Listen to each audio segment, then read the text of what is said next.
queridos e minhas queridas, antes tarde do que nunca, o Senhora está de volta depois de um pequeno e indeterminado hiato, porque a pandemia não nos deixa ter uma agenda correta, nem expectativa, nem projeção de nada do que vai A verdade acontecer. é que eu tô com a agenda lotada de tristeza, Thiago. Eu passo muito tempo ficando triste, eu não tenho tempo a realizar outras atividades, entendeu? Basicamente, o que a gente só quer é dormir, mas mentira, a gente precisa gravar o Senhora. E temos aqui, Lucão, um convidado mais do que especial, porque se tem uma coisa boa dessa pandemia e dessa mudança de conceito do Senhora, é que a gente tem a possibilidade agora de receber inúmeros convidados maravilhosos Até e temos mais porque um. o leque de desculpas ficou muito mais escasso, né, Thiago? Agora a pessoa não Exato. consegue mais falar, putz, não dá, tô na correria, porque é Correr difícil, não né? tá. Correr Correndo não tá. dificilmente. Então a gente consegue ter acesso, a gente consegue marcar com mais facilidade esses belos encontros. Como é o encontro de hoje, que pra mim é uma grande honra, de um cara que eu sou muito fã, pra gente falar sobre assuntos que ninguém sabe nada, porque é assim que a gente funciona. Mas vai ser muito legal, mais um papo show de bola, e dessa vez com a companhia do grandessíssimo Ivan Moré. E aí, galera, tudo bem, Lucas? Tudo bem, Thiago? Prazer falar com vocês, hein? O prazer é todo nosso, como eu já disse, sou seu fã. Eu falava assim, eu gostava muito de ver o Globo Esporte, mas eu adoro o Thiago Leifert, acho ele um profissional incrível, só que eu tenho uma mágoa tão grande do FIFA, que quando eu via você lá, eu falava, eu quero, esse é mais legal, e é corintiano ainda, daí eu ficava... Pois é, não, eu acho que, tipo, pra gente que acompanha, assim, o Ivan mudou, né, saiu aí da sua zona de conforto, que a gente vai conversar daqui a pouco sobre isso também, pra fazer várias mudanças, tá fazendo um trabalho bem diferente agora e ainda evoluindo tudo que ele fazia antes, mas pra quem acompanhava o Ivan na televisão, realmente, pra mim era a mesma coisa também, Lucas, tipo, gosto muito do Thiago, mas o Thiago optou pelo caminho da dor e da mágoa daquelas pessoas que jogam FIFA. Já o Ivan, acho que deu continuidade de um jeito diferente. Mas, Ivan, conta pra gente, mano, o que você tá fazendo hoje, como que tá a sua carreira, e fala pra gente aí aonde que a galera já te acha, já no começo do programa, pra gente não deixar o recado pro final, porque tem muita coisa pra gente falar. Legal, Lucas, obrigado aos dois. E olha, é curioso, né, eu notar que vocês ainda fazem parte de uma geração, curioso, vocês são produtores de conteúdo de vanguarda na internet, todos têm uma noção muito importante, muito profunda de como funciona o digital, mas é curioso como vocês fazem parte ainda do fim de uma geração que gostava de acompanhar pessoas do offline e não pessoas do online, que nada mais é do que a TV aberta, né? E eu sou fruto desse formato e estou tentando justamente fazer a migração. Veja, eu fiquei por anos e anos na TV Globo, ao todo 20 anos, construí toda a minha carreira lá, porque eu saí da faculdade, resolvi fazer jornalismo, certo? Com 19 eu entrei na faculdade, com 23 eu saí. E quando eu saí, antes de me formar, de entregar meu trabalho de conclusão de curso, eu fui contratado pela TV Globo, fiz um teste. Me formei em Londrina, fui contratado pela TV Globo e depois de 20 anos de TV Globo, o que aconteceu? Eu me transformei num cara que começou a enxergar as coisas de uma forma completamente diferente do ponto de vista de tentar propor relevância para um outro tipo de público que não seja o público de TV. Por quê? Porque a TV tá morrendo? Ela não tá morrendo, ela tá apagando um pouquinho. Ela vai morrer? Não, ela não vai morrer, ela vai continuar forte, como ela sempre foi, só que com menos ela tá espaço... aprendendo que ela vai ter que coexistir com outras coisas, né? Não é? Ela tá, exatamente, ela tá longe de morrer, mas e nem vai, nem deve, mas é bom ela saber que existem outras mídias ali, né? E muito fortes também. Perfeito. Na verdade, não é que ela vai morrer, ela já perdeu o monopólio de referência da sociedade como um todo, no mundo, não tô falando só no Brasil, e isso fica muito mais evidente quando você pega o Brasil como um caso e pensa o case da TV Globo. A TV Globo sempre teve o monopólio da informação e da comunicação. Hoje, pelo menos até recentemente, quando acontecia alguma coisa, ainda existe hoje, principalmente agora no momento de coronavírus, que o Jornal Nacional voltou a atrair todas as atenções e voltou a dar uma audiência absurda, como nunca tinha dado havia anos. Voltou a ter por quê? Porque tá todo mundo confinado dentro de casa. Então, antigamente, todo mundo chegava, o que tá acontecendo? Pô, caiu uma bomba onde? Liga na Globo pra saber se é verdade. Liga na Globo pra saber se é verdade. Espera a vinheta do plantão. Espera a vinheta do plantão pra saber. Se deu na Globo, você acredita. Só que hoje isso está deixando de existir por conta desses vários canais de comunicação em paralelo. E quando eu, depois de 20 anos, olho pra tudo que eu fiz na TV Globo e olho pra tudo que corre em paralelo, eu questiono, eu falo, cara, a TV tá num momento divergente desses dessas novas plataformas de comunicação. Porque eu, enquanto estava presente lá no Globo Esporte, eu tentava trazer esse público do digital, que o meu digital não é forte também, porque a TV até impede que a gente estimule o nosso digital. Você, enquanto produto da TV Globo, você não pode fazer absolutamente nada, cara. Eles controlam o seu Twitter, eles controlam o seu Instagram, todas as suas... Você é impedido de ter um canal no YouTube, você é impedido de dar entrevistas para as pessoas que produzem conteúdo no digital. Então, assim, você é um produto exclusivo deles. Você não tem autonomia para fazer absolutamente porque nada. eles sabem o risco que isso pode representar para eles, né? Coloca o monopólio deles, que já nem existe mais, em risco, né? Esse tipo de coisa. Ô, Lucas, então, aí que tá. Você tocou num ponto super importante que eu acho que esse risco ele só existe na cabeça da TV Globo. Porque, na verdade, o que eles enxergaram como risco se transformou numa armadilha para eles próprios. Eu vou te explicar por quê. Então, até porque é uma coisa iminente, né, primeiramente, tipo, não tem como tentar conter isso, e é aquilo, só existe na cabeça deles, porque as coisas podem coexistir e elas podem se complementar até, no meu ponto de vista. E elas Na podem verdade, exatamente elas isso. podem ser potencializadas, né, mano? Dá pra você potencializar. Eu acho que, tipo, o BBB, por exemplo, é um exemplo de potencialização da televisão com a internet. Óbvio que a gente tem todo o ambiente em volta, diferente e tal. Mas, assim, a questão o medo de que seu monopólio vai acabar, e aí eu não falo só da Globo, eu falo de qualquer tipo de grande player dentro de uma mídia, isso é uma receita pra algo de médio prazo que um dia ele pode terminar. Quanto mais, nesse mundo de comunicação que a gente vive, quanto mais você abraça novos meios e principalmente tenta entender esses novos meios, esses novos públicos, você faz com que a sua marca, com que o seu produto tenha uma expansão, né? Do tipo, esse pensamento de você fazer a manutenção de monopólio, cara, é ruim pra todo mundo, na real. Não tem um exemplo que isso dê 100% certo, assim, sabe? Nesse momento agora, principalmente. Mas, Ivan, você falou que você tem uma explicação pra eles, que é só... Qual seria? Cara, a explicação pra isso ela é simples. É assim, a TV Globo, a partir do momento que ela começou a enxergar as plataformas paralelas como concorrente, ela abriu mão de um público novo que essas plataformas estavam trazendo. A TV Globo sempre se preocupou muito, o tempo inteiro, com o conteúdo produzido por ela e distribuído pelo público que ela formatou. E ignorou as plataformas porque tratou essas outras plataformas do digital, como o YouTube, o próprio Twitter, o Instagram, como concorrentes. E, na verdade, elas não são concorrentes, você disse. Elas são plataformas auxiliares para fazer com que a audiência seja vinculada. Você faz aquela ligação 360. Eu vou dar um exemplo. O Globo Esporte, no período que eu estive à frente do programa, no pós-Thiago Leifert, eu criei alguns quadros e alguns formatos que a minha ideia é que isso repercutisse muito no digital. Quando eu criei a Caravana do Globo Esporte, que acontece todo o início de ano, acontecia todo início de ano, na semana que antecede o Campeonato Paulista. O Campeonato Paulista é um produto super romântico, mas que em tese estava morrendo por conta da morte do futebol no interior de São Paulo. Então o que eu falei? Eu falei, cara, o futebol significa muito para o interior de São Paulo, que é o programa que eu fazia. Eu fazia um programa para o estado.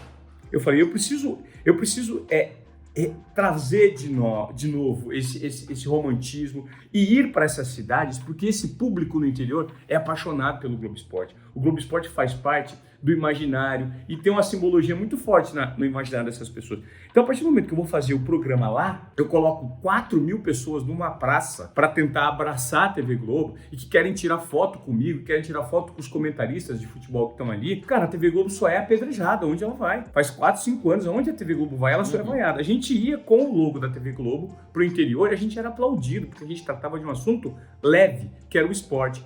Então, quando eu vou para esses lugares para fazer um programa e eu tento levar um cara para editar um digital, para distribuir o digital para mim em todos os canais na TV Globo, eles não deixam. Você tá louco, você não tem que pensar em internet. Você tem que pensar em TV, o público de internet é outro. Não! O público de internet é complementar e vocês estão perdendo receita do ponto de vista de propaganda. Por quê? Porque é muito mais fácil de colocar propaganda no digital, porque você tem uma métrica assertiva, do que você colocar a propaganda no intervalo do Globo Esporte sem saber quem você vai atingir. Se você quer atingir um público específico, você coloca o dinheiro no digital, que além de custar mais barato, infinitamente mais barato do que um anúncio na TV Globo, ele é totalmente direcionado e segmentado para o público que você quer atingir. Então, o pensamento da TV Globo sempre foi assim. Outro exemplo que eu vou dar. Se a TV, em vez de observar o YouTube como uma plataforma concorrente, há 10 anos, lá no início, estimulasse os produtores de conteúdo dela, TV Globo, o Ivan, o Thiago, o Mauro Naves, a Fernanda Gentil a montarem um canal no YouTube, dando sequência em tudo aquilo que a gente produz na TV Globo e tudo que sobra, porque a gente produz muita coisa. Tem muita coisa que é descartada. Joga um material de bastidor lá, fomenta, distribui. Você concorda que a TV Globo ia ser um canhão e todos os influenciadores, os produtores de conteúdo da TV Globo, trariam a audiência para dentro da casa no digital e tudo seria organizado e distribuído por ela, TV Globo, com regras pré-estabelecidas por ela? Vocês concordam com isso ou não? Ah, 200%. E acho que até porque é o que eu falei, a iminência, né, da dominação do digital é tão grande que hoje em dia você vê que a Globo, claro, né, não deixa de ser forte na TV, mas o que os caras vêm fazendo hoje no Globoplay, hoje em dia você consegue assistir a TV Globo sem ter um sinal de TV, por exemplo. Sim. Você assim no Globoplay você consegue conferir toda a programação da Globo ao vivo, fora novelas e outras coisas. Então você vê já uma rendição para esse formato de mídia, né, que é um reflexo dessa iminência que sempre existiu e eles custaram a dar o braço a torcer. Acredito que por conta de um medo de uma possível ameaça ou simples arrogância. Como você falou, se há 10 anos atrás as coisas tivessem sido diferentes, talvez esse lance de você não poder, de a Rede Globo não poder aparecer em um lugar mais para 4.000 pessoas sem ser apedrejado não existisse, sabe? Talvez as coisas tivessem sido diferentes se tivesse havido uma maior sensibilidade desse lado e não só essa sede pelo monopólio e essa arrogância e tudo isso. Sabe o que eu acho? Que é uma falta de pensamento de inovação em relação ao mercado, adequação ao mercado. A TV Globo deixou a água bater na bunda e depois que ela viu que o negócio cresceu demais, ela ficou desesperada e começou a tentar tomar atitudes rápidas. Veja, o importante de uma empresa de comunicação é tentar se conectar com a renovação da audiência. Isso é fundamental. E hoje, quando eu vou dar palestra em alguns lugares, eu pergunto, presencial, né? Antigamente, agora não sei mais se isso vai existir. Eu perguntava, quem aqui assiste TV? Se fosse um público 30 para baixo, tinha 2 ou 3 pessoas que levantavam. Quando é um público 30 acima, tem meia dúzia, 10, 12, 15 ainda. 10, 15, 20% das pessoas assistem. Agora, o pessoal não assiste mais TV, porque hoje o conteúdo é on demand. Você assiste TV isso, a pessoa assiste o que ela quer, do jeito que você quiser e no espaço que você achar que você deve ocupar a sua cabeça com aquele conteúdo. E ponto. Ou seja, isso tirou basicamente, você não precisa mais esperar o seu filme favorito passar na sessão da tarde. Não. Você quer ver ele, você vai ver ele e pronto. E é assim com tudo, né? Sim, assim com tudo. E a TV demorou para tomar. Mas eu acho que isso acontece, Lucas e Thiago, principalmente aqui no Brasil, a TV Globo. Se você for pegar as grandes redes de televisão americanas, essas redes fizeram parcerias desde o início com as grandes plataformas digitais de veiculação de conteúdo digital. Elas fizeram a TV Globo por soberba. Isso é pura soberba da TV Globo, que sempre teve o monopólio do mercado. Ela demorou. O Globoplay surgiu hoje, mas ele vem com um delay quando a Netflix já abraçou o mundo, concorda? Sim. Já abraçou o mundo, veio depois, cara. E a TV Globo sempre foi vanguarda no que diz respeito a novas tecnologias. Só que isso é um mindset equivocado de uma empresa, querendo ou não, que é gigante. Tenho muita gratidão pela TV Globo, por tudo que eu vivi lá. Eu não tô aqui para meter o pau, pelo contrário. Eu só tô para fazer uma avaliação do ponto de vista crítico, que foi exatamente isso que fez com que eu saísse de lá, entendeu? Porque quando eu olhava pro lado, as pessoas valorizavam ainda mais. O tempo foi passando, em vez deles democratizarem e deixarem as estruturas do ponto de vista de poder sem barreiras, eles começaram a centralizar mais as decisões ainda. Com mentes de pessoas que chegaram ao poder e que não entende uma vírgula do digital, que só pensam no público de TV. E aí eu falei assim, vamos fazer isso. Você tá louco? Você não pode falar o nome Twitter no Globo Esporte, você não pode falar a palavra Instagram no Globo Esporte. Cara, que é isso? Que mundo a gente tá no século XXI. A rede social de fotos, a rede social do Pássaro Azul, deu o que falar. É do tipo, a gente imaginar que as redes sociais, na verdade, são outras emissoras de televisão, né? Do tipo, não faz o menor sentido isso. Não faz o menor, cara. Mas eu vejo que aos poucos as coisas estão mudando, mas assim, por uma forçação de barra do mercado e, obviamente, de lucro caindo, né? Lucro, receita, faturamento, o tsunami, etc. né? O tsunami batendo na bunda. Exato. Posso ou você muda ou te engolem, né? Eu vou dar um exemplo tangível para vocês, para o pessoal que está nos ouvindo. Vocês vão entender como a TV sempre funcionou. O ano passado, eu ainda estava lá no Globo Esporte e o Caio Ribeiro chegou e falou para mim, Ivan, eu acho que eu consegui um negócio sensacional pra gente. Eu falei, o que foi? Ele falou assim, eu sou amigo de um diretor da Puma, né? E a Puma tá trazendo pro Brasil o Usain Bolt. E o Bolt vai jogar uma partida, se o Bolt vier pro Brasil, ele vai fazer uma visita ao centro de treinamento do Palmeiras, por conta do patrocínio. A Puma vai colocar uma mesa pra gente jogar uma partida de fute-mesa, eu e você, contra o Bolt e o Dudu. Eu falei, cara, sensacional. Boa, Caio. Ele falou assim, espera que eu vou bater o martelo. Ele falou que se o Bolt vier mesmo, ele vai conseguir isso pra gente. Uma ação de marketing da Puma, correto? Da Puma. Uhum. Vamos lá. Aí o Bolt vem pro Brasil, ele vai pro CT do Palmeiras e as pessoas falam, vai rolar, é amanhã. A gente chega na TV e fala assim, gente, a gente conseguiu isso. Uau, que sensacional, maravilhoso. E aí, mas como vai ser? Vai ser que a gente vai fazer. O Bolt vai estar usando uma camisa do patrocinador dele, que é a Puma. O Dudu também, a mesa vai estar escrito Puma, e vocês vão ter a prioridade de fazer. Ivan e Caio para fazer uma reportagem. Vocês têm 1 hora para fazer essa reportagem, 1 hora de bate-papo com o Dudu, com o Usain Bolt e vocês dois. Cara, olha a riqueza desse material do ponto de vista de entretenimento com esporte. Sabe o que a Globo falou? Vocês não vão. Mas por que não? Tem que tirar a Puma. Não, tem que tirar a Puma. Tem que ser tudo sem Puma. Eu falei assim, gente, calma lá. Como tem que ser sem Puma? É a Puma que está promovendo. Se não fosse a Puma, não existia isso. Cara, a Puma trouxe o Bolt, ela pagou a passagem de avião, ela paga um salário pro Bolt. O Bolt designa parte do tempo dele, ele reserva a troco do dinheiro que a Puma paga pra ele. A gente tá entrando de carona e ignora mais. Esquece, Ivan. Se a Puma quiser, eles vão pagar o valor a 5 milhões de papapá para ter um anúncio dentro da TV Globo. Olha que mentalidade doentia e de um mau costume que a TV sempre teve, uma soberba no mercado, por achar que ela é mais que os outros. Sabe o que aconteceu? Nós não fizemos. Abrimos mão da pauta porque a TV Globo não. Se a Puma quiser... Cara, é uma troca. Cada vez mais as marcas vão investir em conteúdo. O conteúdo vai ser propaganda. Não, compre um tênis Puma. Porque Puma é legal? Porque o Bolt usa. Cara, não é assim que as coisas funcionam.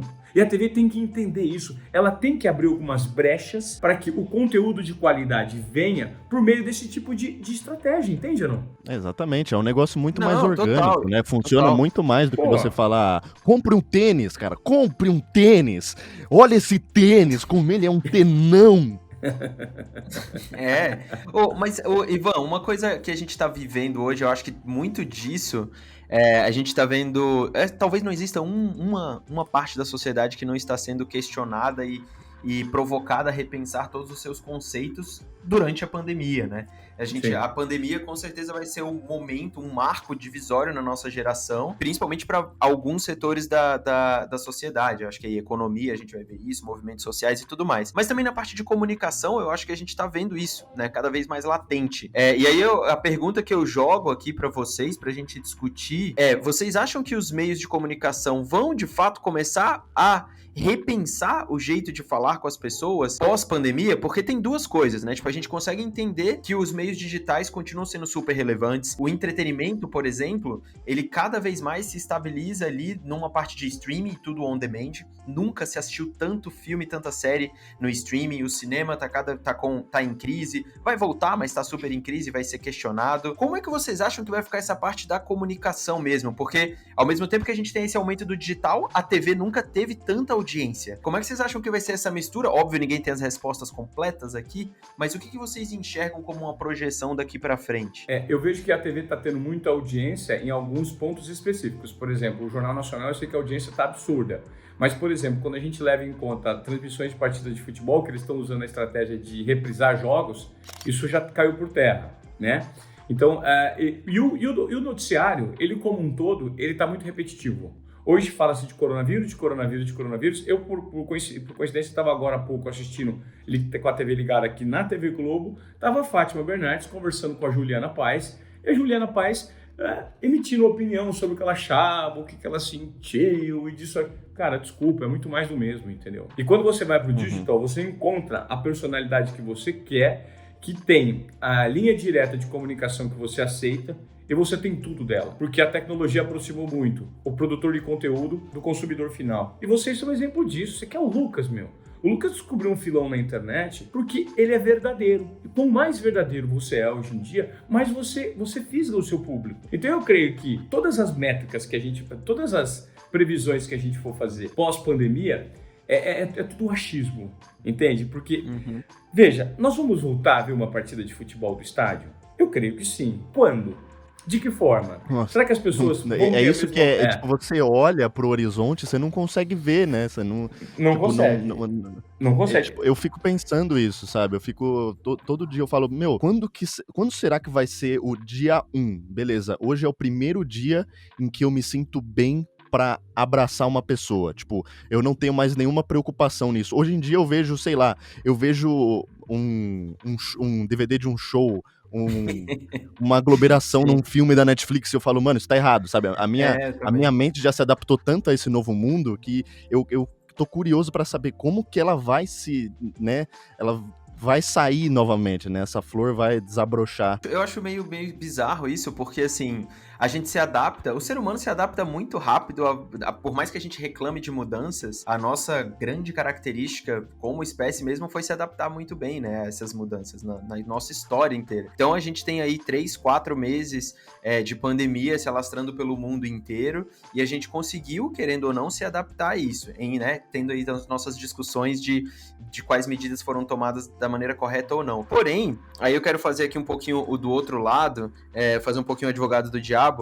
Eu realmente acho que a gente não sabe quando que as coisas vão voltar, entre aspas, ao normal. Porém, eu acho que muitas das tendências que já eram mostradas antes da pandemia, elas vão continuar a ser tendências, sabe? E aí, o que eu quero dizer é o seguinte, é o streaming continuar a ser a nossa forma de entretenimento. Televisão e algumas estratégias de comunicação mais retrógradas e que não falam, não interagem diretamente com as pessoas, vão ser cada vez mais questionadas. Eventos físicos, eles precisam ser repensados. Não adianta você fazer um evento físico, não adianta você fazer uma grande partida de futebol, por exemplo, sem que você tenha um conteúdo em volta disso, que você crie uma experiência digital para aquilo, porque você precisa chegar a mais pessoas. Eu acho que esse tipo de raciocínio, ele vai continuar pós-pandemia. Porém, a gente não sabe quando, né, isso vai acontecer. E eu vejo, por exemplo, o Ivan tava falando que tava ligando na televisão e viu muitas pessoas opinando sobre... Cara, e é meio agoniante você ligar hoje na televisão e as pessoas dando opiniões. Na verdade, não é nem opinião, elas dão fatos do que vai acontecer daqui a 3 meses, Não, né, do que vai acontecer daqui a 4 meses. Isso é um absurdo. Estão tentando vaticinar alguma coisa, né? Que vai acontecer lá no futuro, sem ter certeza de nada. Na verdade, é um grande ensaio sobre o achismo que não leva a lugar nenhum, principalmente quando se trata de esporte. Mas é interessante que você falou sobre a migração das pessoas do presencial para o digital. Veja, inclusive eu vou responder a primeira pergunta que foi feita que eu acabei não respondendo e vou fazer uma comparação pela dificuldade que eu estou enfrentando hoje e como eu estou dando uma volta nisso. Vamos lá. Quando eu saí da TV, eu falei, não quero mais ficar aqui, não rola, o ambiente não tá legal, os gestores não têm cabeças com ideias que batem com as minhas ideias, então vou pinicar. Surgiu um convite da Record. Vai pra Record? A grana na boa? Muito melhor? Muito. Só que eu olhei e falei assim, eu quero isso. Eu gosto desse formato. Não. Eu não posso me dar um tempo de fazer alguma coisa interessante comigo? Posso. Record, obrigado. A Band veio. Ivan, vem. Não vou. Qual o formato de TV? Nesse formato aqui, ó. Falei, gente, esse formato é ultrapassado. Câmeras velhas, cinegrafistas velhos, pessoas com mindset antigo. Não adianta, não vou. Mas pô, se você subir o nosso programa de 0 pontos para 3 pontos, você já vai ter um ganho aqui, papapá. Eu falei assim, cara, legal. Do ponto de vista financeiro, tudo é muito bacana. Só que chega um momento na vida da gente que se você deixa de acreditar numa mídia, num formato de conteúdo, e você faz só por dinheiro, chega um momento que nem o dinheiro vai te dar motivação. Você vai fazer um negócio triste. Eu falei, cara, eu preciso fazer alguma coisa, eu preciso me reinventar. Ou seja, desaprender para aprender novamente. Por quê? Porque minha ligação com o digital sempre foi muito distante por conta do impedimento da minha empresa anterior. Concorda? Eu falei, eu vou me reinventar, preciso me reinventar. Primeira coisa que eu fui fazer, podcast. Saí e falei assim, eu vou montar um podcast. Por que podcast? Porque eu entrei numa rádio com 14 anos. Eu era DJ raiz, velho. Sabe o que é um DJ raiz? DJ raiz, não é os DJ de hoje em dia não, que tem um computador na frente e um sampler ali. Eu com 14 anos virei sonoplasta, que era operador de som de uma rádio AM de Presidente Venceslau. Era uma rádio AM e uma FM, as duas juntas, no mesmo prédio. Eu era sonoplasta, ou seja, operador de som. E depois que eu passei de operador de som, eu passei a ser operador de som e locutor. Então eu tinha 2 picapes, eu tinha 3 aparelhos de CD, eu tinha 3 cartucheiras que você rodava propaganda de FM e de AM no spot. É uma fitinha que você aperta o start, ela começa, roda 30 segundos, aí ela rebobina normal e você solta outra de baixo. Tem 3, eu vou revezando as 3 para trocar propaganda. Eu tinha um tape de rolo e eu tinha um microfone aqui na minha frente com uma mesa de 8 canais que eu abri meu microfone. Jovem Sul FM, 8 horas e 10 minutos, vamos ouvir agora Michael Jackson. E aí pegava e colocava, ou senão eu falava o prefixo da rádio. ZYD 882, Rádio Jovem Sul FM, sintonia 95,1 MHz, frequência modulada, canal 236, uma emissora de Presidente Venceslau, estado de São Paulo. Olá, boa noite, na comunicação até às 11 com você, Ivan César, tocando o melhor da música nacional e internacional. Aí pá, tocava música. Eu fazia isso com 15 anos. Então eu percebi que a minha experiência no áudio, no rádio, era algo que me preenchia. E quando eu saí imediatamente da TV Globo, eu fui gravar 2 podcasts. Um sobre esporte, que eu tenho hoje, que é o Qual é Moré, que toda semana eu entrevisto uma figura interessante do mundo do esporte. E o outro é o Desobediência Produtiva. O que é desobediência produtiva? É a minha maneira de me comportar a vida inteira. Eu contratei, 3 anos antes de eu sair da TV Globo, eu trouxe para bater um papo comigo, para montar uma palestra para mim, 2 meninos mais novos, que aliás são fissurados e conhecem todo o conteúdo do Lucas. Eu trouxe esses caras de 23, 24, 25 anos, para que eu falei, eu quero me comunicar com as pessoas gerando valor, mas gerando valor diante daquilo que eu sou. E nós ficamos 3 quartas-feiras conversando, e depois dessas quartas-feiras, o que aconteceu? Eles extraíram um produto que eu tinha lá, um escopo de palestra, mas não era nada daquilo. Só que eu tinha um termo lá no meio jogado, desobediência produtiva, que nada mais é do que você dar vazão para aquilo que você é e da maneira como você enxerga a vida e fazer com que o ecossistema se adapte ao seu jeito para você render melhor. E aí eles falaram, cara, você tem um produto chamado Desobediência Produtiva. Eu falei, o que eu vou colocar agora? Eu vou montar um produto digital chamado Desobediência Produtiva, vai virar um podcast. Aí eu vou trazer todas as pessoas inteligentes e interessantes que estão quebrando a banca em diversos segmentos da sociedade, para quê? Para eu entrevistar essas pessoas, para que eu possa aprender com essas pessoas e para que eu possa compartilhar esse conteúdo com a audiência. E aí virou o podcast de Obediência Produtiva. E a minha palestra começou a rodar legal, entendeu? Eu estava fazendo várias.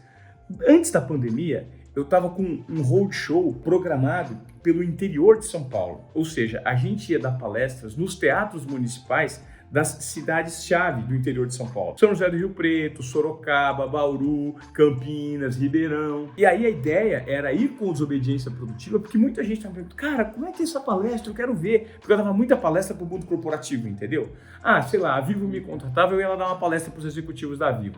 O Banco BRB em Brasília me contratou, eu ia lá dar uma palestra. Só que o consumidor final queria conhecer minha palestra e meu conceito e não conseguia. E nós montamos esse formato. Cara, eu tive tudo cancelado por conta da pandemia. Aí o que eu fiz? Como você mesmo estava falando, Thiago, eu tive que migrar para onde? Para o digital. E agora, junho, julho, nós estamos colocando no ar a plataforma Desobediência Produtiva, que é um infoproduto, que é uma plataforma por recorrência. Ou seja, a gente vai entregar um conteúdo free, tá? Que é o formato freemium que a gente fala hoje, né? E se você quiser consumir um pouco mais, como por exemplo, ter acesso a podcasts exclusivos, ter acesso a microbooks exclusivos que a gente está quebrando a cabeça e está escrevendo, ter acesso a infográficos, a entrevistas exclusivas e a um conteúdo que vai te tirar da zona de acomodação, ouvindo os grandes players do mercado, você vai pagar uma assinatura. Só que, cara, isso nada mais é do que educação hoje em dia. As pessoas que querem uma curadoria de conhecimento e não sabem por onde começar, você vai lá na minha plataforma, cara, os caras mais inteligentes do Brasil estão lá comigo. Os caras estão falando comigo. E a gente está pegando o material dos caras, tá reduzindo, tá segmentando, tá picotando o material e tá produzindo um tipo de educação corporativa e inovadora que faz sentido com o conceito de desobediência produtiva, entende ou não? E foi a minha maneira de me adaptar. De que forma? Sim. Usando uma plataforma OTT, que nada mais é do que a Netflix. Eu não sei se vocês já ouviram falar da NetShowMe, vocês já devem ter ouvido falar da Hotmart, correto ou não? Isso a Hotmart é uma plataforma de ensino à distância, né? Que ela disponibiliza ali os cursos, os produtores de conteúdo inserem o seu produto ali, né? E ela comercializa e ela faz a operação, né? Entre o produtor de conteúdo e o consumidor final. A Hotmart faz isso. A NetShowMe faz a mesma coisa, só que no formato Netflix, que é uma plataforma de transmissão de conhecimento, mas com um pouco de entretenimento. Então você não precisa seguir, se você compra o curso do Thiago Romariz e do Lucas, você não precisa seguir aula 1, aula 2, não tem isso. Você assiste a aula 7, que não é aula, você vai assistir o conteúdo 9, tudo está misturado de acordo com aquilo que você prefere, como a Netflix disponibiliza. Então foi isso foi uma medida que eu tomei imediatamente, que eu percebi que o mercado disruptou, cara, o mercado está completamente maluco, então eu tinha que quebrar o meu negócio para reinventar o meu negócio. Se o presencial vai deixar de ter espaço, eu tenho que encontrar uma maneira de entregar valor para as pessoas e, de uma certa forma, substituir o ganho que eu ia ter pelas palestras, entendeu? E dar um passo pra trás pra poder dar dois pra frente já é muito importante. Sim, total. E eu acho que cara, é um desafio que todo mundo, né? Deixa eu só deixar o arroba Desobediência Produtiva que é no Instagram, e em breve a gente vai estar colocando também a plataforma desobedienciaprodutiva.com.br. Você vai lá e você vai ver o tipo de conteúdo que a gente está disponibilizando por podcast, por videocast, por entrevistas gravadas em vídeo, por microbooks, por audiobooks. Vai ter uma porrada de coisa bacana lá. Então fica meu convite aqui pro pessoal seguir o arroba Desobediência Produtiva, que vai te encaminhar para esse perfil na internet. Aí, ó, pessoal, apareceu tudo aí na tela, mas você tem as informações aqui na descrição desse vídeo também, para seguir o Desobediência Produtiva aí, que é um projeto muito legal, porque o Ivan Moré é um cara muito legal, como vocês estão vendo aqui, né, uma pessoa extremamente lúcida aí nas suas opiniões. E eu ia falar, né, enquanto vocês estavam falando, me surgiu um pensamento assim, né, de como que a situação que a gente está vivendo, né, de um certo espectro da esfera, parece até como se alguma entidade maligna tivesse bolado esse plano para fazer com que todo tipo de mídia digital e não convencional decolasse de vez e engolisse tudo que é tradicional, né? Por exemplo, o que o Ivan falou dos esports, que era um negócio que já vinha, né, numa crescente absurda, e agora basicamente é meio que o que a gente tem para consumir, né, quando se diz respeito a esportes mesmo, né? Só que eletrônicos e competitividade e tal, e torcer pra alguma coisa, né? O Thiago comentou sobre o cinema tá em crise, né? Que já vinha antes lidando com essa sombra aí da Netflix, que tem filme em Oscar, que tá, sabe, essa coisa, que não sei o quê, ou não é cinema ou não é, dá pra considerar, não sei o quê, e agora você vem, né, com essa circunstância do mundo atual, que faz com que as pessoas praticamente sejam obrigadas a se curvar diante desse tipo de conteúdo e dessa maneira de consumir entretenimento, né? Cara, sabe uma parada que fica muito na minha cabeça, assim, do tipo, principalmente pra gente, assim, que praticamente nasceu criando conteúdo na internet e já tem os próprios desafios das mudanças de algoritmo, de plataforma, das regras e de formatos, porque o público nativo do digital, né, essa galera, eu vejo muita gente falando de second screen, mano, pra quem acompanha Twitch o tempo inteiro, pra quem acompanha campeonatos, não existe second screen, o cara tem, se ele quiser, ele tem 200 telas, ele tá escutando uma coisa e vendo algo em outra tela, não existe a noção de telas mais, sabe, o cara tá imerso dentro do entretenimento que ele escolhe. Então, eu fico olhando muito essa galera de cinema, por exemplo, óbvio que existe um motivo pra eles combaterem isso, que é a questão do dinheiro, a indústria, essa indústria ainda roda muita grana. Isso aí é uma indústria, Thiago. Exato.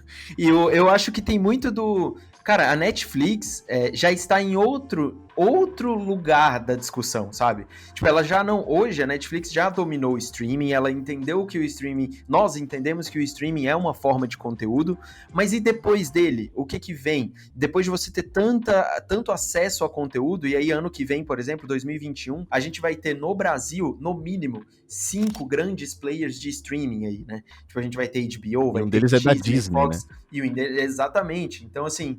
Não é mais discutir se é streaming ou TV, se é streaming ou é cinema. É falar, cara, depois do streaming, qual é a segunda fase, sabe? Do tipo, e aí? O que vai ser? Cara, enquanto a gente discutir que a televisão precisa mudar, cara, se ela não mudou, ela já deu azar. Se o cinema não mudou, se fudeu, sabe? Do tipo, já passou o tempo de ficar discutindo isso. Eu fico olhando, tem alguns, como eu sou apaixonado por esporte também, cara, a NFL e a MLB, que é a liga de beisebol dos Estados Unidos e a liga de futebol americano, os caras ainda têm ótimos índices de audiência e tudo mais, mas vai dar uma olhada no material digital que esses caras têm. É inacreditável. Tipo, você tipo, é entretenimento, junto com informação, junto com análise, junto com realidade aumentada, junto com tudo, com o evento físico, com tudo que você imaginar, pra você conseguir ocupar o tempo do cara na hora que ele quiser. Se o cara quiser assistir NFL 7 horas da manhã, ele vai ter um tipo de conteúdo. Se ele quiser ver no Twitter, é outro. No TikTok, é outro. E por aí vai. Então, essa questão da gente, que eu vejo muitos da indústria e muita galera de negócios ficar discutindo como que deve se adaptar, mano, quanto mais você discute o que você tem que mudar, você tá perdendo tempo que você já deveria ter mudado. Exato. Sabe? Exatamente, Quanto menos cara. essas pessoas.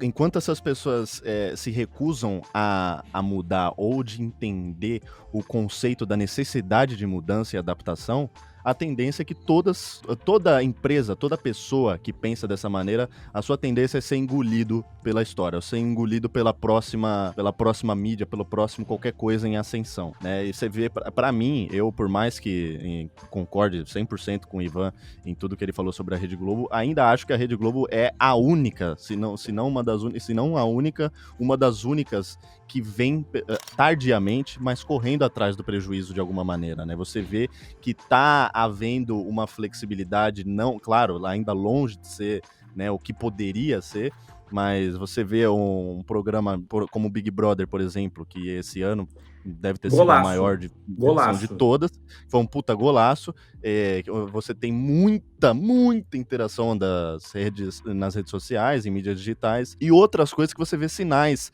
dessa tentativa de adaptação, sabe, de realmente sentir a água batendo na bunda, e eu pelo menos não conheço, né, não quero falar, parabéns Rede Globo, porque, né, é só eles que perdem sem isso, mas eu não conheço nenhuma outra grande emissora, né, fora do Grupo Globo que esteja se esforçando para sair do tradicional, né, e para tentar entender o que é a demanda desse mundo novo. Sabe o que eu acho interessante a gente começar a refletir? E que as pessoas precisavam refletir aqui no Brasil, principalmente aquelas responsáveis por serem donas do seu próprio conteúdo. E aí eu vou fazer uma reflexão sobre times de futebol, por exemplo, e a própria TV Globo no formato que ela transmite futebol hoje em dia. Quando o Thiago falou sobre o futebol americano e sobre beisebol, e também a gente pode incluir o basquete nisso, porque a NBA também te entrega um conteúdo do jeito que você quiser, da maneira que você quiser. Se você assinar o NBA League Pass, você tem tudo quanto é tipo de conteúdo disponível, é que as pessoas precisam entender que a experiência do usuário é o que prevalece. Então, exemplo, se eu sou corintiano, que é o meu caso, eu quero consumir um produto do Corinthians. Se eu vou no Twitter, se eu vou no Instagram, se eu vou no YouTube, eu não tenho um produto bem feito do Corinthians. Porque eles não sabem explorar isso, né? Não sabem explorar isso. E qual que é a ideia hoje em dia? A ideia é fazer com que a atenção das pessoas seja cada vez mais retida naquele assunto que você está vendendo. E para você chamar a atenção das pessoas, você precisa, primeiro, não vender. A ideia não é vender, a ideia é a pessoa consumir porque aquele conteúdo é bom. Então você veicula no conteúdo alguma coisa que faça sentido para a pessoa que está consumindo. Então você tem que descobrir quem que é seu corintiano fanático, que tipo de roupa que ele gosta, o que ele faz, e começar a oferecer os produtos digitalmente para você envolver esse cliente na jornada de consumo para ele, para fazer sentido, e não pura e simplesmente esfregar alguma coisa na cara dele e tentar vender algo. Isso não funciona mais, né? E que é o que essas grandes ligas de esporte no mundo entenderam e começaram a montar um pacote de experiência para o usuário que é encantadora, e a pessoa consome. O cara, é o que você falou, o cara que quer consumir às 7 horas da manhã, o conteúdo para ele é um, que quer consumir às 8 da manhã é um, o cara que quer consumir meia-noite, o conteúdo é um, mas o importante é que tenha o conteúdo e que você dê atenção para esse consumidor que está carente de receber o conteúdo. Ele está receptivo, só que não tem a disposição para ele. Eu quero consumir, mas o que eu faço? Cara, se você pagar R$1,99 por mês, você vai ter acesso a esse conteúdo. O cara paga. Não, ele paga 10, ele paga 20, ele paga 30. Que é nada mais do que as plataformas de OTT, Netflix, Globoplay, estão disputando o mercado. A Globoplay chegou depois. Agora, veja, existe... Vocês conhecem o esporte interativo, já ouviram falar, né? Sim. Por que ele foi revolucionário? DAZN existe hoje? Porque é transmissão via streaming. E essa plataforma... Que eu vou disponibilizar o Desobediência Produtiva, que vai ter conteúdo de esporte, vai ter conteúdo de entretenimento, vai ter conteúdo de corporativo lá, de liderança, de uma porrada de coisa. Essa OTT, ela já fechou com a Copa do Nordeste. E a tendência, a explicação é o seguinte, a tendência é que a partir de um certo momento, os clubes... eles não vão precisar mais de uma empresa como, por exemplo, a TV Globo, para receberem na TV Globo 100, 120 milhões de reais por ano e darem o direito da TV Globo transmitir e monetizar em cima disso. Eles mesmos vão fazer a comunicação do conteúdo dele direto para o torcedor por meio de uma plataforma dessa. Então o cara vai lá e paga R$ 9,90 por mês, assina o pacote do Corinthians, ele vai receber um monte de coisa do Corinthians. Entrevista exclusiva com o fulano, com o ciclano, com o Beltrano, bastidores dos times. E pronto, cara, você não precisa mais ficar refém da TV Globo, entende ou não? Não, e mais, total, e além disso, né, Ivandro, tipo, você consegue, a partir dessa experiência que você dá pro cara, por conteúdo, e por redes sociais, enfim, por tudo que você consegue fazer com ele no digital, isso tem também um objetivo de potencializar o produto final, que às vezes é o desejo do cara de ver o físico, né, de ir pro estádio, de acompanhar uma final, então assim... Tudo isso ajuda. O que muitas pessoas acham é que gastar tempo nisso, na verdade você tá tirando o dinheiro do cara do ingresso. Não, não é. Cobra o cara, vamos ser simplistas aqui, mas assim, se você cobra pro cara R$5, sei lá, X reais, pra ele ver o seu conteúdo, cobra dele 10, 15, 20, 30, 40 pra ele ser sócio do clube, e você dá isso pra ele também, cara... automaticamente o consumidor aumenta a frequência dele no estádio, a frequência com que ele compra as coisas do clube, a frequência com que ele, principalmente, e eu acho que isso é o mais importante de tudo, com que ele leva a mensagem do clube do esporte para outras pessoas.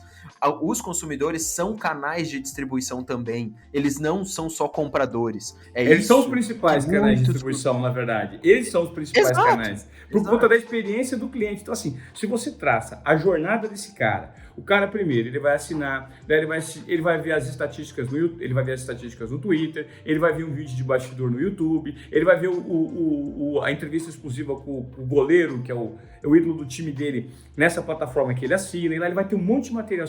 Isso faz parte da jornada do cliente. E nessa esteira de produto que você desenha, você vai estar lá na ponta também o jogo para você comprar e ter a oportunidade de, num domingo, quando as coisas voltarem ao normal, de assistir ao jogo. E quando você fala da quebra de monopólio, em relação a, por exemplo, esses grandes meios de comunicação como a TV Globo, a gente pode pegar e usar como base, vou fazer uma provocação. Vamos lá, o Cristiano Ronaldo é a pessoa que mais tem seguidores no Instagram. Ele tem mais de 200 milhões de seguidores, ou seja, ele tem mais seguidores que a população do Brasil. 200 e poucos milhões de seguidores. Se o Cristiano Ronaldo quiser comprar os direitos de transmissão da Copa do Mundo, da Olimpíada, da Liga dos Campeões, ele compra e transmite no canal dele. Porque além de um produtor de conteúdo, ele se transforma na plataforma que transmite o conteúdo comprado. Você concorda? E usa a própria imagem para credibilizar o produto que ele veicula. Acabou. Hoje o digital te propõe isso. E os clubes têm que olhar para isso. As pessoas precisam olhar para isso. Hoje, você precisa fomentar o seu conteúdo diretamente para a sua audiência, para o seu público. Que é o que, por exemplo, o Lucas sabe fazer muito bem. Por que você explodiu no YouTube, Lucas? Porque você, primeiro, é genuíno, é verdadeiro, é um cara super criativo e você se comunica exatamente com o seu público. As pessoas que gostam de você, elas estão um pouco se lixando, velho, para as regras pré-estabelecidas como uma grande corporação mantém. Os caras gostam de se comunicar com o cara que é verdadeiro. É verdade ou mentira? É verdade, e eu acho que está ali nas cláusulas de você ser verdadeiro é você não se agarrar em princípios que possam fazer você morrer afogado dentro da sua própria teimosia, sabe? De você ser tão relutante quanto ao novo, porque você tá negando uma das características fundamentais da ordem das coisas naturais do universo, que é a adaptação, que é a mudança. Não é uma escolha. Quer dizer, até é uma escolha, mas fazendo a escolha de se agarrar, de ter essa mente retrógrada, né, que pensa uma coisa e não se dispõe a ouvir o que há de novo, a entender o que há de novo e o que o mundo pede de novo, você vai ser engolido, velho. Você vai ser engolido e isso não é pode ser que não. Você vai ser, sabe? É uma questão de tempo e é uma coisa que vem acontecendo, vinha acontecendo com a Rede Globo aí, né, surgiu todas essas outras alternativas aí, como já falei, tardiamente, né, Globoplay e tal, e querer flexibilizar mais as coisas, mas ser verdadeiro implica em você entender a necessidade da mudança, né? A pessoa que... as pessoas se identificam comigo porque elas entendem o quanto que eu sou praticamente alérgico a qualquer coisa que soe rotineiro, vamos dizer assim. Por mais que, né, pelo menos em algum nível, uma rotina seja necessária, quando você se agarra num formato e você você acaba se limitando, sabe? E aí é óbvio que outras coisas vão te ultrapassar. Você é o desobediente produtivo na acepção da palavra, meu. Você é o verdadeiro desobediente produtivo. E eu acho que é isso. Eu já falei até em outro Senhora, já citei esse exemplo de, pra mim, é isso que faz com que a seleção brasileira hoje seja tão, sabe, seja tão pragmática, assim, que seja tão, sabe, que você fala, meu, por que não funciona? Porque eu acho que é muita obediência produtiva, sabe? Você não tem mais a ousadia, você não tem mais a liberdade de pensar como si mesmo. Né? Em Lucas, na verdade, é obediência improdutiva, né? Porque isso, quando você exatamente. pega um cara como o Neymar, não revela os bastidores de nada daquilo, não joga de acordo com aquilo que as pessoas querem ver, cara, imagina a riqueza de momentos que a seleção brasileira produz e poderia compartilhar com essa nova geração e perde essa oportunidade. Sabe, eu podia ter aqui na minha tela um vídeo do Neymar tocando violão, Ivan. Eu não tenho, velho. Sim. Você podia ter na tua tela, isso poderia me conectar muito mais com ele. Isso, quando você cria um relacionamento orgânico, as coisas fluem melhor, e as pessoas custam a entender isso, que não existe fórmula secreta, cara, não existe. A fórmula secreta é você ser aberto, é você ser verdadeiro, é você entender, é você ter a humildade de entender que sempre é possível corrigir pontos, sabe? É o que deve te fazer acordar todo dia. É você estar disposto a corrigir mais um ponto de si mesmo e da sua maneira de ver o mundo, sabe? Claro, eu acho. É isso mesmo. E as pessoas precisam entender isso. Quanto mais verdadeiro e mais retorno você tiver, mais você engaja. Quanto mais você engaja, mais você vende, mais você conecta e mais você promove transformação, né? É isso aí.